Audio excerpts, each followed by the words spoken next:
दोस्तों, कल अमेरिका के अंदर महत्वपूर्ण जॉब ओपनिंग का डेटा आया था। मार्केट के अंदर ये बताया जा रहा था कि जॉब ओपनिंग का डेटा 7.980 मिलियन पे आ सकता है, लेकिन ये डेटा एक्चुअल में आया 7.443 मिलियन पे, यानी कि ये डेटा मार्केट के एक्सपेक्टेशन से नीचे आया, जो हमें बता रहा था कि अमेरिका के अंदर जॉब ओपनिंग्स गिर रही है। यानी कि ये डेटा डॉलर के लिए निगेटिव था और गोल्ड सिल्वर के लिए पॉजिटिव था। जॉब ओपनिंग डेटा इसीलिए भी महत्वपूर्ण है क्योंकि फेडरल रिजर्व लगातार बोलता है कि हमें एम्प्लॉयमेंट के ऊपर ध्यान रखना चाहिए। अगर एम्प्लॉयमेंट नीचे आता है तो हम इंटरेस्ट रेट को और काट सकते हैं। तो ये हफ्ते जो पहला महत्वपूर्ण डेटा आया है वो यही बता रहा है कि अमेरिका के अंदर जॉब ओपनिंग्स गिरी है। ये जो जॉब ओपनिंग्स गिरी है उसका एक रीज़न भी सामने आया है और इसका रीज़न बताया जा रहा है कि सितंबर और अक्टूबर के अंदर जो हरिकेन यानी कि तूफान वो समय पे आया था, उस वजह से जॉब ओपनिंग्स कम हुई है। उसी तरह से बोइंग जो विमान बनाने वाली कंपनी है उसके स्ट्राइक की वजह से भी ये डेटा थोड़ा नीचे दिख रहा है।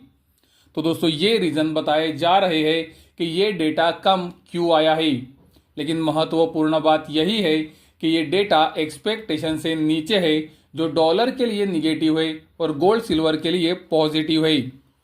अमेरिका के अंदर दूसरा महत्वपूर्ण डेटा आया था सीबी कंज्यूमर कॉन्फिडेंस का। मार्केट के अंदर ये एक्सपेक्टेशन था ये डेटा 99.5 पे आ सकता है, लेकिन ये डेटा मार्केट के एक्सपेक्टेशन से बहुत ही ऊपर आया है और ये डेटा आया है 108.7 पे, जो ये बताता है कि ये डेटा ने मार्केट के एक्सपेक्टेशन को बड़े मार्जिन से बीट किया है, जो डॉलर के लिए पॉजिटिव है और गोल्ड सिल्वर के लिए निगेटिव है। तो कल जो महत्वपूर्ण डेटाज आए हैं उनमें से मेरे लिए महत्वपूर्ण डेटा था जॉब ओपनिंग का, जो एक्सपेक्टेशन से नीचे था और गोल्ड सिल्वर के लिए पॉजिटिव था। गोल्ड के अंदर ये डेटा के बाद तेजी बढ़ी है। दोस्तों, हमने आपको हमारे प्रीवियस वीडियोस के अंदर ये बताया है कि हो सकता है कि ये बार डिफरेंट सिचुएशन हो सकती है और उसी वजह से सभी निगेटिव डेटा के बावजूद भी गोल्ड के अंदर तेजी बढ़ी है। कल का डेटा गोल्ड के लिए पॉजिटिव था।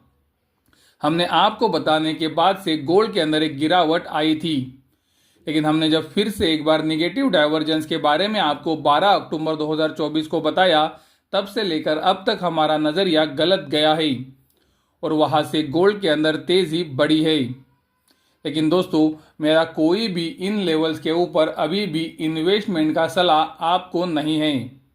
आने वाले हफ्तों में अगर गोल्ड के अंदर गिरावट दिखती है और हमें लगता है कि ये इन्वेस्टमेंट के लिए सही लेवल्स है तो हम आपको वीडियो से वैसे ज़रूर बताएंगे, लेकिन इन लेवल्स के ऊपर मैं कोई भी नई इन्वेस्टमेंट नहीं करना चाहता हूँ। आज अमेरिका के अंदर बहुत सारे महत्वपूर्ण इकोनॉमिकल डेटाज आने वाले हैं। पहला इकोनॉमिकल डेटा आएगा 5:45 को और ये डेटा है ADP non farm employment change का, यानी कि ये डेटा जॉब से रिलेटेड है, जो महत्वपूर्ण है। उसी तरह से अमेरिका के अंदर बहुत ही महत्वपूर्ण अमेरिका का जीडीपी डेटा आज शाम को 6 बजे आने वाला है। उसी तरह से कोर पीसीई प्राइजेस और पीसीई प्राइजेस ये डेटा भी अमेरिका के अंदर शाम 6 बजे ही आने वाला है। तो इन डेटाज के ऊपर आप ध्यान ज़रूर रखें, क्योंकि ये डेटा गोल्ड और सिल्वर की कीमतों के ऊपर एक बड़ा असर ला सकते हैं।